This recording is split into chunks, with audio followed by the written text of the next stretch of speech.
Well, hello. So the tournament season is upon us, and what that means is it's springtime fishing.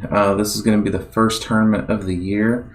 So I've been trying to do my homework and figure out what areas of the lake that I want to try to focus on.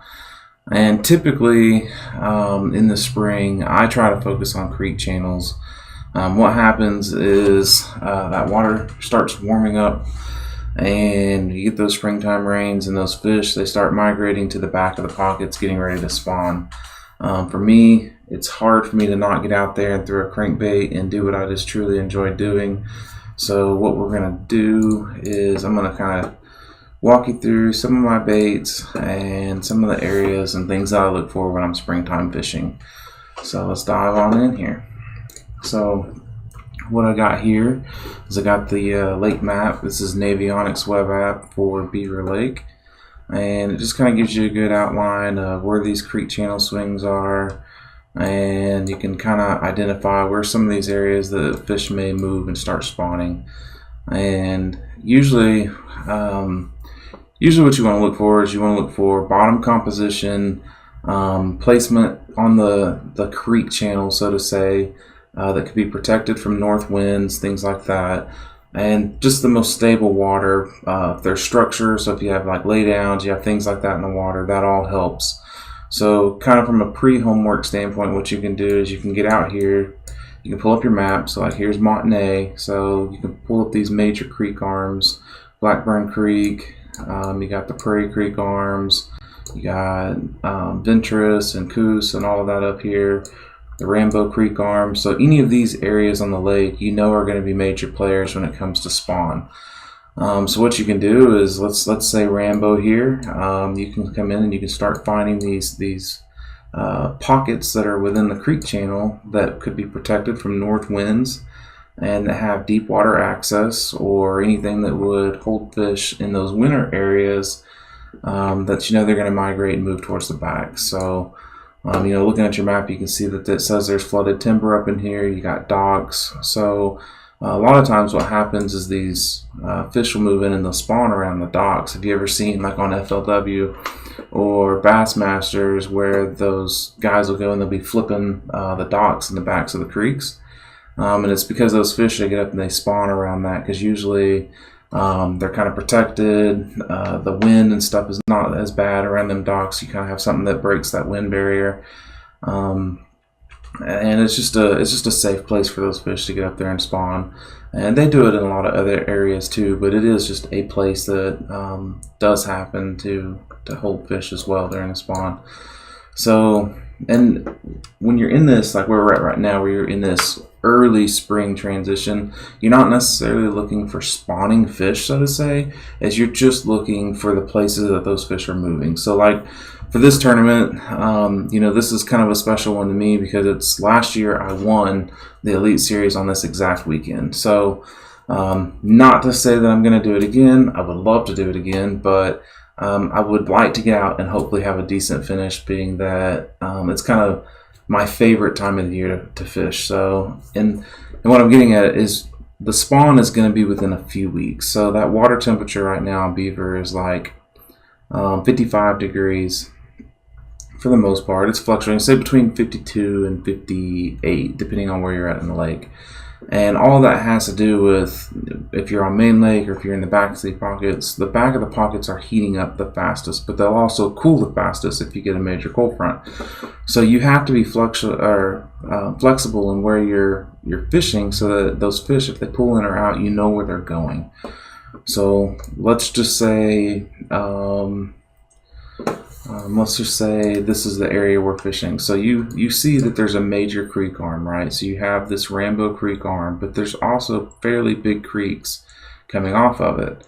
And not that fish won't hold in these smaller creeks either, but you know that these points. So you have deep water access out here, and you have a pretty good defined point.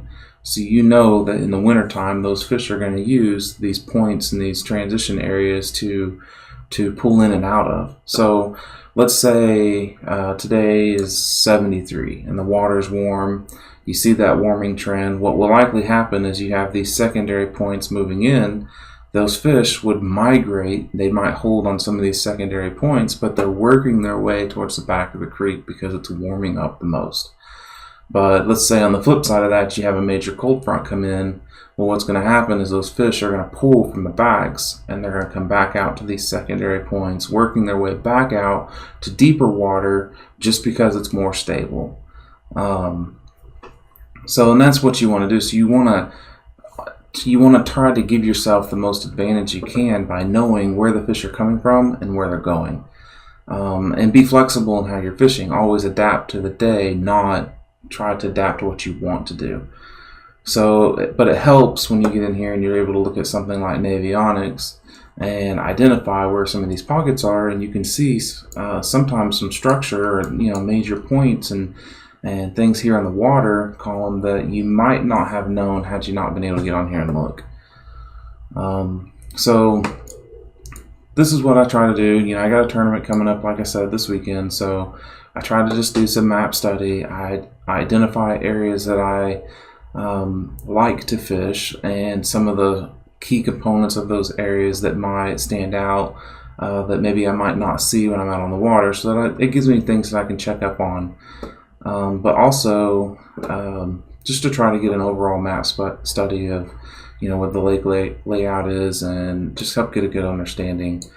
So let's talk about, I'm a river rat, so normally in the springtime, so kind of the way Beaver is defined is you have north of Highway 12 and you have south of Highway 12. So north of Highway 12 is where you start getting into the clear water. South of Highway 12 is where you get down into the muddier water. In the springtime, I prefer to be down in muddy water, not because it's better or it's worse, it's just where I'm more comfortable at, and it warms up the quickest. So a lot of times in the spring, south of Highway 12 will be maybe in those lower to mid 50s before the north side up towards the dam in that clearer water. It follows fairly quickly, but it's just usually picks up a little bit faster down in the river. And the way that I like to fish, I love to get in there, throwing a square bill and covering that water.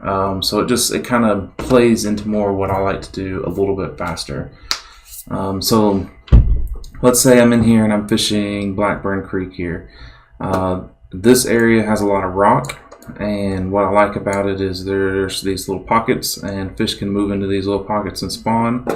But there's a lot of laydowns and things like that. So what I'll do is I'll get in here and I'll throw a square bill and position your boat, right up against the water, and kind of, plug here for impact. But I like to get in here and throw an impact 1.5.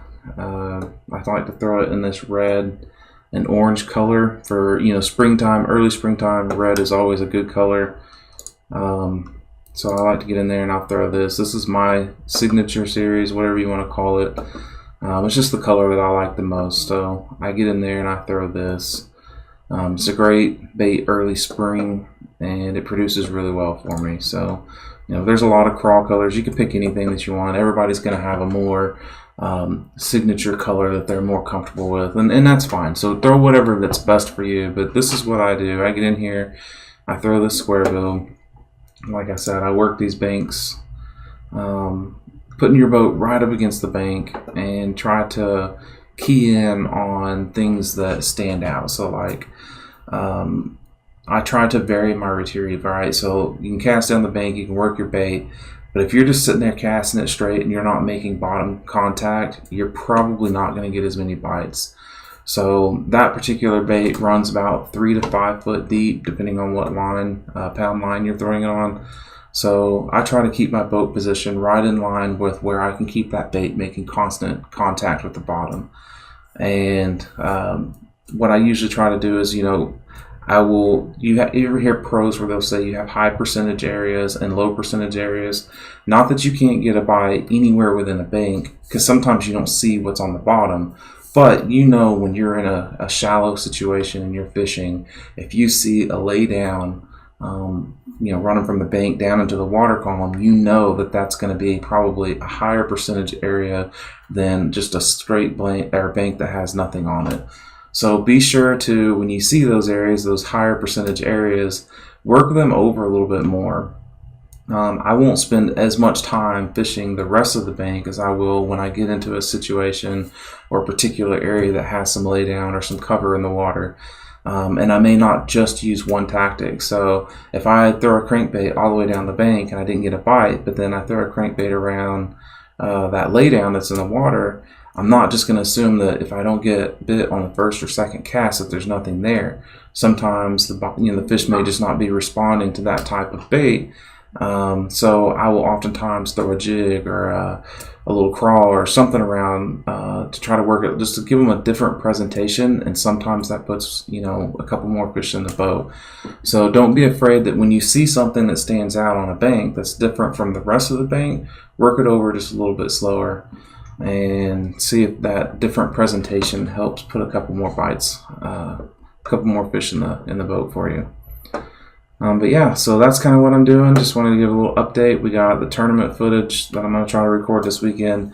I'm hoping that we'll have a decent finish. Like I said, I can't guarantee that we'll win it. You never can guarantee that, but you always hope for it.